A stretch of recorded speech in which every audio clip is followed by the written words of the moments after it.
केंद्रीय रक्षा मंत्री ने आज पहले वायुसेना विरासत केंद्र का चंडीगढ़ में किया उद्घाटन।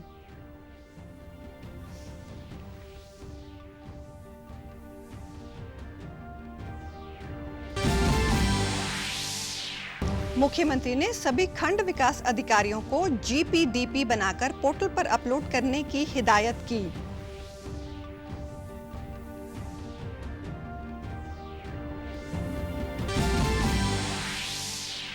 विश्व रेड क्रॉस दिवस के अवसर पर आज पंचकुला में प्रदेश स्तरीय कार्यक्रम में राज्यपाल बंडारू दत्तात्रेय ने मुख्य अतिथि के तौर पर की शिरकत।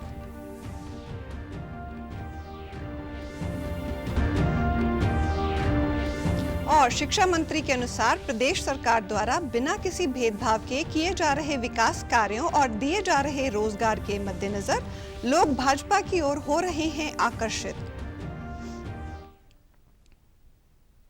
नमस्कार, मैं हूं शैली तनेजा। अब समाचार विस्तार से। केंद्रीय रक्षा मंत्री राजनाथ सिंह ने आज चंडीगढ़ में पहले वायुसेना विरासत केंद्र का उद्घाटन किया। पंजाब के राज्यपाल तथा चंडीगढ़ के प्रशासक बनवारी लाल पुरोहित, सांसद किरण खेर और वायुसेना के कई वरिष्ठ अधिकारियों सहित अन्य सेक्टर 18 में बनाए गए वायुसेना विरासत केंद्र के उद्घाटन के अवसर पर मौजूद रहे। रक्षा मंत्री ने उद्घाटन के बाद इस केंद्र का दौरा किया और यहां रखे MiG-21 के कॉकपिट में बैठकर जायजा भी लिया। रक्षा मंत्री ने इस केंद्र का उद्घाटन करके इसे लोगों को समर्पित किया। प्रशासक बनवारी लाल पुरोहित ने केंद्रीय रक्षा मंत्री को स्मृति चिन्ह भेंट किया। गौरतलब है कि चंडीगढ़ के सेक्टर 18 की गवर्नमेंट प्रेस बिल्डिंग में वायुसेना का ये पहला विरासत केंद्र बनाया गया है। केंद्र शासित प्रदेश चंडीगढ़ और भारतीय वायुसेना के बीच पिछले वर्ष हुए एक समझौते के अंतर्गत इस हेरिटेज सेंटर को स्थापित किया गया है और इस केंद्र में भारतीय वायुसेना के अभियानों के विभिन्न पहलुओं को दर्शाया गया है। ये केंद्र आपदा राहत में वायुसेना द्वारा निभाई गई महत्वपूर्ण भूमिका को भी प्रदर्शित करेगा। केंद्र में विभिन्न विंटेज विमान रखे गए हैं। लोगों को वायुसेना के विमानों की उड़ान के सफर का अनुभव देने के लिए इस विरासत केंद्र में 3D इफेक्ट, ऑडियो विजुअल और सिमुलेटर की व्यवस्था भी की गई है। केंद्रीय रक्षा मंत्री ने अपने चंडीगढ़ के दौरे के दौरान बाद दोपहर रायपुर कला में गौशाला का उद्घाटन भी किया। हरियाणा के मुख्यमंत्री मनोहर लाल ने सभी खंड विकास अधिकारियों को जीपीडीपी बनाकर जल्द से जल्द पोर्टल पर अपलोड करने की हिदायत की है। मुख्यमंत्री ने खंड विकास व पंचायत अधिकारियों के नए बैच में चयनित और नियुक्त अधिकारियों के साथ बैठक के दौरान ये हिदायत करते हुए उन्हें ईमानदारी और पारदर्शी तरीके से कार्य करने के लिए प्रेरित किया। मुख्यमंत्री ने खंड विकास व पंचायत अधिकारियों को राज्य सरकार की विकास योजनाओं की जानकारी दी और कहा कि इन्हें सही तरीके से लागू करके अपनी प्रतिभा का परिचय देने की अब उनकी बारी है। उन्होंने पंचायत, सनाती और ग्राम पंचायत से तालमेल करके तटस्थ होकर काम करने के लिए प्रेरित भी किया। मुख्यमंत्री ने राज्य सरकार की ग्राम स्तर पर प्राथमिकताओं का जिक्र करते हुए कहा कि गांव में तालाब की सफाई, शिवधाम का रखरखाव, पार्क, व्यायामशाला और वेलनेस सेंटर का निर्माण इत्यादि कार्य करवाए जा रहे हैं। ऐसे में सभी नवनियुक्त खंड विकास पंचायत अधिकारी इन कार्यों में रुचि लेकर काम करें। उन्होंने आवश्यकता अनुसार राज्य में खंड स्तर पर खंड विकास और पंचायत अधिकारियों के सरकारी आवास बनाए जाने की घोषणा भी की। विश्व रेड क्रॉस दिवस के अवसर पर आज प्रदेश स्तरीय कार्यक्रम पंचकुला के सेक्टर 14 स्थित राजकीय कन्या महाविद्यालय में आयोजित किया गया। इस अवसर पर हरियाणा के राज्यपाल बंडारू दत्तात्रेय ने मुख्य अतिथि के तौर पर शिरकत की और हरियाणा विधानसभा के अध्यक्ष ज्ञानचंद गुप्ता विशिष्ट अतिथि के तौर पर उपस्थित रहे। राज्यपाल बंडारू दत्तात्रेय द्वारा परेड की सलामी ली गई और उन्होंने रेड क्रॉस सोसाइटी का ध्वजारोहण करने के बाद प्रदर्शनी का निरीक्षण किया। राज्यपाल ने रक्तदाताओं को बैज लगाकर सम्मानित भी किया। रेड क्रॉस में सर्वश्रेष्ठ कार्यों के लिए प्रथम स्थान पंचकुला, द्वितीय स्थान फरीदाबाद और तृतीय स्थान भिवानी ने प्राप्त किया। सर्वश्रेष्ठ कार्यों के लिए तीनों जिलों के प्रतिनिधियों को राज्यपाल ने नगद पुरस्कार देकर सम्मानित किया। हरियाणा रेड क्रॉस ने देश में प्रथम स्थान प्राप्त किया है और हरियाणा रेड क्रॉस द्वारा समाज सेवा के लिए वृद्धाश्रम और विकलांगों के लिए कई योजनाएं चलाई जा रही हैं। इस अवसर पर राज्यपाल बंडारू दत्तात्रेय ने कहा कि 8 मई को रेड क्रॉस आंदोलन के जन्मदाता सर जीन हेनरी ड्यूना की वार्षिक जयंती होती है। उन्होंने बताया कि कोरोना कोरोना काल के दौरान रेड क्रॉस व सेंट जॉन के स्वयं सेवकों द्वारा यूथ रेड क्रॉस व जूनियर रेड क्रॉस के साथ मिलकर मानवता की सुरक्षा के लिए किया गया कार्य प्रशंसनीय है। स्वैच्छिक रक्तदान सेवा के क्षेत्र में हरियाणा राज्य रेड क्रॉस हमेशा अग्रणी रही है और इसका मुख्य उद्देश्य है कि राज्य में कोई भी व्यक्ति जरूरत पड़ने पर खून की कमी महसूस ना करे। आंदोलन में जन्मदाता सर जीन हेनरी जून की वार्षिक जयंती 1863 में रेड क्रॉस की शाखा शुभारंभ हुआ। तभी से रेड क्रॉस मानव सभ्यता से जुड़े लोगों के दुखों को काम करने में अपने महत्वपूर्ण भूमिका निभा रही है। इस वर्ष रेड क्रॉस दिवस का प्रकरण थीम जो है everything we do come from the heart, यह प्रकरण इस बात को प्रदर्शित करता है हम जो कुछ भी करते हैं वो दिल से होता है।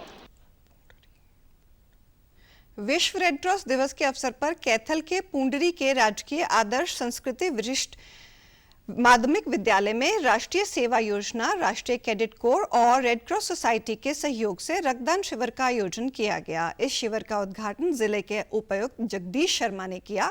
इस दौरान उन्होंने लोगों से अधिक खून दान करने को कहा। उन्होंने कहा कि रक्तदान एक महादान है। रक्तदान करके किसी के अमूल्य जीवन को बचाया जा सकता है।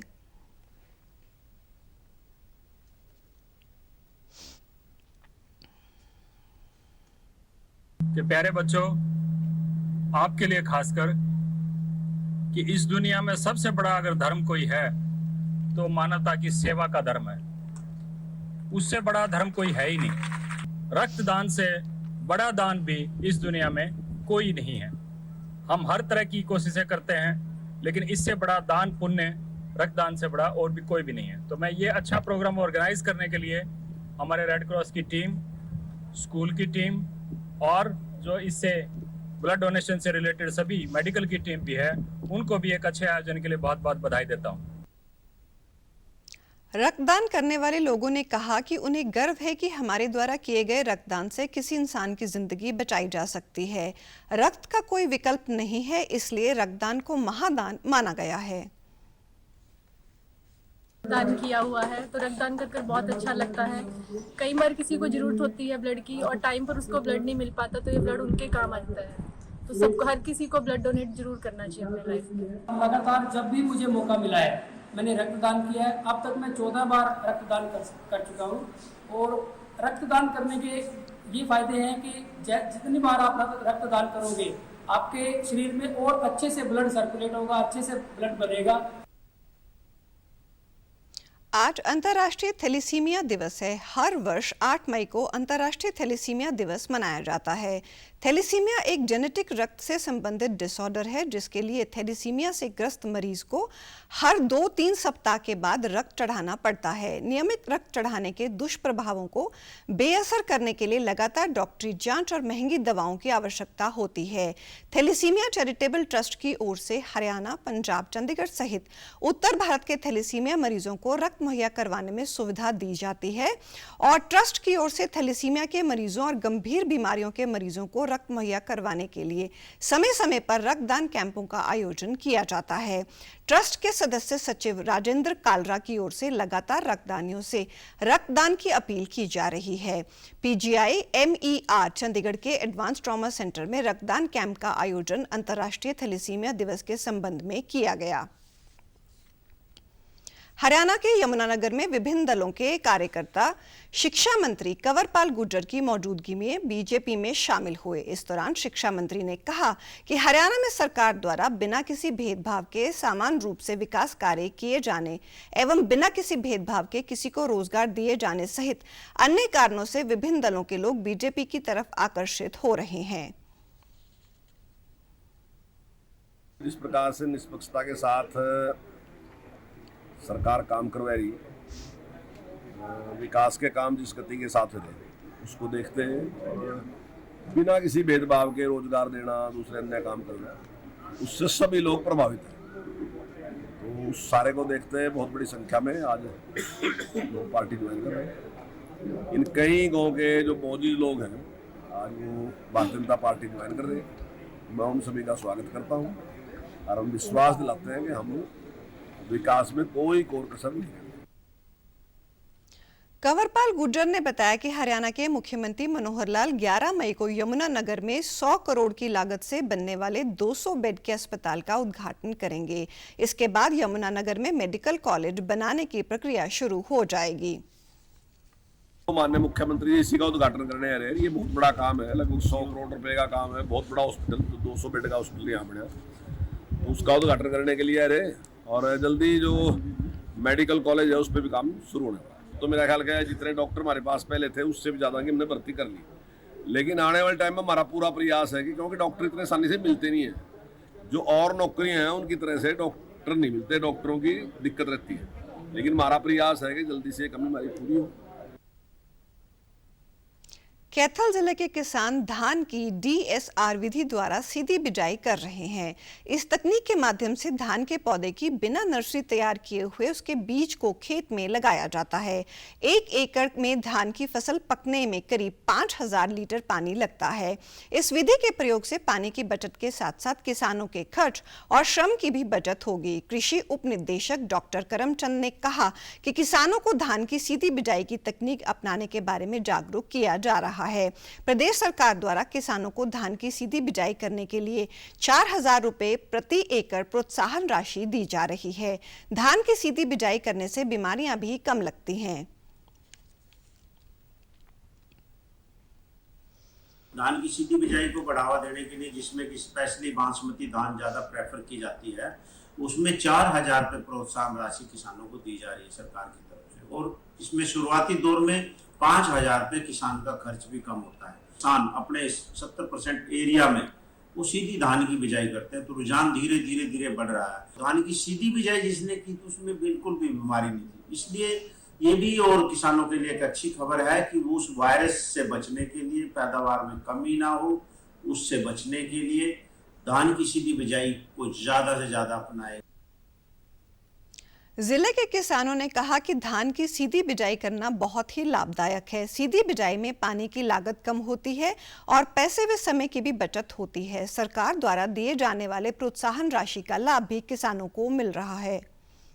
DSR की खेती या DSR की खेती करो, उसमें तेल की भी बचत है और पानी की भी बचत है। और पिछली बार जो बीमारी आई थी, जो छोटी बीमारी थी, वो सारी जीरियों में आ गई थी। तो DSR की खेती थी, उसमें बीमारी नहीं आई। तो धान की सीधी बिजाई से हम अच्छी फसल तो ले सकते हैं, साथ ही साथ हम 30 से 35% तक पानी की बचत भी कर सकते हैं और इसमें खर्चा भी काफ़ी कम आता है और समय भी कम लगता है। जहां हम 8-10 मजदूरों की सहायता से भी पूरे दिन में 3 से 4 एकड़ ही धान लगवा पाते हैं। DSR जो अपना विदाउट पानी के हम अपनी मशीनों से DSR मशीन से अपनी खेत में जीरी की धान की बिजाई कर सकते हैं और इसके साथ साथ आपको एग्रीकल्चर की तरफ से भी आपको 4000 प्रति एकड़ प्रोत्साहन राशि मिलती है। मौसम विभाग के अनुसार बंगाल की खाड़ी के दक्षिण पूर्व और उससे सटे दक्षिण अंडमान सागर के ऊपर कम दबाव का क्षेत्र बना है, जिसके आगामी बुधवार तक तीव्र चक्रवात में बदलने की संभावना है। मौसम विभाग ने एक बयान में ये जानकारी देते हुए बताया कि इसके अतिरिक्त पूर्वी मध्य बंगाल की खाड़ी और अंडमान सागर के आसपास के इलाकों में चक्रवाती तूफान में बदलने की संभावना है। Of the cyclones over the Bay of Bengal, we have introduced this practice to issue a track forecast at the stage of low pressure. And as we committed that we will give further details once the low pressure area forms, and today we have given the details that it will continue to move and intensify gradually into a cyclone storm by 10th. It will move towards central part of Bay of Bengal, especially the east central Bay of Bengal. And by 12th morning, the position will be over the northern parts. उधर पंजाब, हरियाणा और चंडीगढ़ में भी मौसम का मिजाज बदला हुआ है। मौसम विभाग ने हरियाणा में अगले 2-3 दिन मौसम शुष्क व गर्म रहने की संभावना जताई है। इसके अलावा तापमान में भी बढ़ोतरी की उम्मीद है। और अब पेश हैं खबरें फटाफट।